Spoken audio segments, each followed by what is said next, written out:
नवाज़ उतोई जो rural health centre सेहत खाते जी नाइरी सबब अवाम लाइ बेलाभ बणियल आहे। डॉक्टर ऐं दवाऊं न हुजण सबब रहवासी ख़ानगी अस्पतालुनि मां इलाज कराइण ते मजबूर आहिनि। तफ़सील ॿुधाए रहियो आहे अल्लाह रखियो अबड़ो।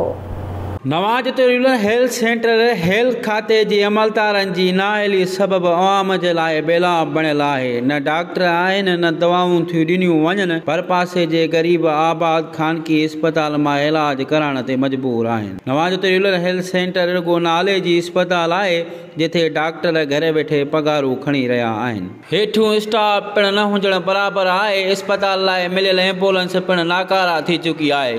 हेल्थ ऑफिसर ऐं ॿिए अमले लाइ लखें रुपयनि ख़र्च करे घुरायल गाॾियूं बि ख़राब थी वियूं आहिनि। असां उन मुल्क में रहूं था जिते बुनियादी सहूलतुनि जे नाले ते का शइ मौजूदु न आहे। जेकॾहिं का शइ अचे बि थी त असांजा जेके रखियल हिते अफ़सरान आहिनि उहे करप्शन करे ऐं लुट मार करे उहा खायो था वञनि। हींअर तव्हां मुंहिंजे बैक साइड ते ॾिसी सघो था त इस्पताल आहे जंहिंमें हेॾा सारा ड्रब थी विया आहिनि।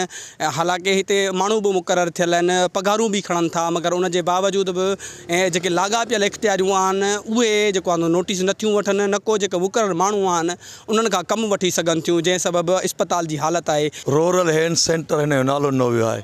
रूरल हेल्थ सेंटर में माना 3 वक़्त खुलियल पर सुबुह जो MS सजाद हैदर शाह घड़ी खनि अचो सही करे पोइ हलियो थो वञे। तव्हां हीअ ॾिसो हीअ इस्पताल जी गाॾी आहे, हीअ जेको आहे so lady health worker supervisor जी आहे, उन में तेल कोन्हे को, इहा बीठी आहे।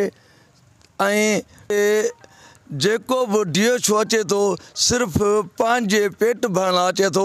इस्पताल या आवाम सां हुनजो को बि लाभ कोन्हे को, न हुनजो जेको आहे सो सहूलियत ॾियण लाइ तयारु आहे। कानी का शइ कान्हे, न को डॉक्टर न को कुझु। सॼी राति खंघि ज़ुकाम मुआए थी शइ बि उथां बि न मिलंदी, इथां बि न मिलंदी।